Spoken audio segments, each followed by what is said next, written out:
मैं संघ हूं।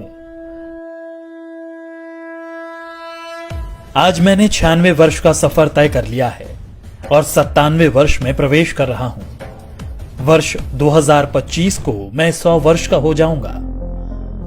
वर्ष 1925 में विजयादशमी के दिन नागपुर में डॉक्टर केशव राव बलिराम हेडगेवार जी ने मुझे संघ रूपी जिस बीज के रूप में रोपा था, तब किसी ने भी नहीं सोचा होगा कि मैं एक वट वृक्ष बन जाऊंगा।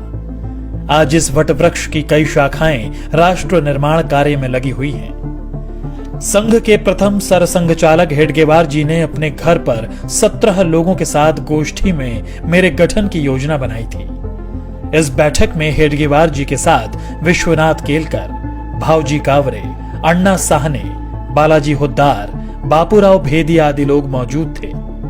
मेरा क्या नाम होगा, क्या कार्य होंगे, सब कुछ समय के साथ धीरे धीरे तय होता गया।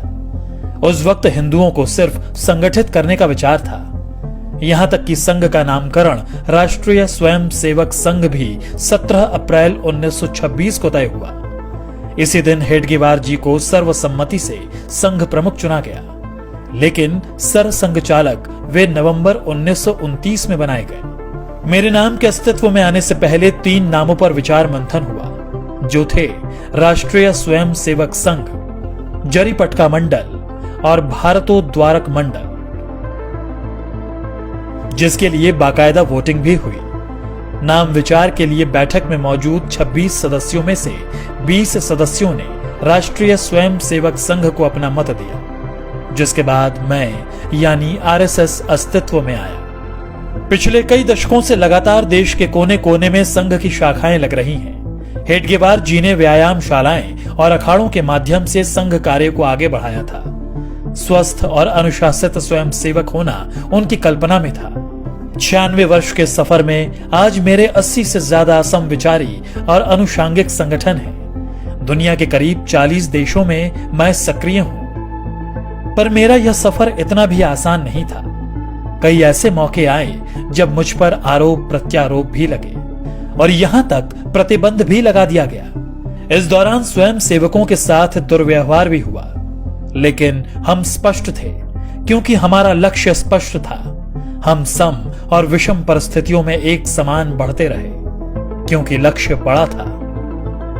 संघ के विरुद्ध दुष्प्रचार के बावजूद समाज का एक बहुत बड़ा वर्ग ऐसा भी था जो संघ के समर्पण को देख रहा था और समझ भी रहा था। यही कारण था कि जिस परिवार को संघ के स्वयं सेवकों की मदद किसी न किसी रूप में मिली, वह सदैव के लिए संघ का हो गया। मैं तो अपने कार्य पथ पर अपने स्थापना के साथ ही निरंतर चलता रहा। आजादी मिली, लेकिन विभाजन की विभीषिका के रूप में दर्द भी मिला। रास्ते कठिन थे, मगर मैं रुका नहीं। अपने राष्ट्र और सनातन सुरक्षा के लिए मैंने तब भी 3000 कैंप्स लगाए और अपने बंधु भगिनियों के साथ चला। वर्ष 1962 में जब चीन ने धोखे से देश पर हमला कर दिया, तब मेरे परिवार के स्वयं सेवकों ने बखूबी अपना राज्य धर्म निभाया और जान पर खेलकर सरहदी इलाकों में रसद पहुंचाने में सेना की मदद की। इससे प्रभावित होकर तत्कालीन प्रधानमंत्री नेहरू ने 1963 में गणतंत्र दिवस की परेड में संघ को आमंत्रित किया। स्वयं सेवकों ने उस गणतंत्र दिवस की परेड में पूर्ण गणवेश के साथ भाग लिया और अपनी सादगी सात्विकता से सबको अवगत कराया था। इसके बाद वर्ष 1965 में पाकिस्तान से युद्ध के दौरान भी स्वयं सेवकों ने महत्वपूर्ण भूमिका निभाई। तमाम विरोध और सभी कठिनाइयों के साथ संघ अपने पथ पर निरंतर आगे बढ़ता रहा। आपदा हो या युद्ध, मेरा संकल्प भारत समर्पित। कभी 25 स्वयं सेवकों से शुरू हुआ संघ आज विशाल संगठन के रूप में स्थापित है। बिना स्वार्थ, तन मन धन से दिन रात राष्ट्र सेवा, मानव सेवा में स्वयं सेवक जुटे हुए हैं।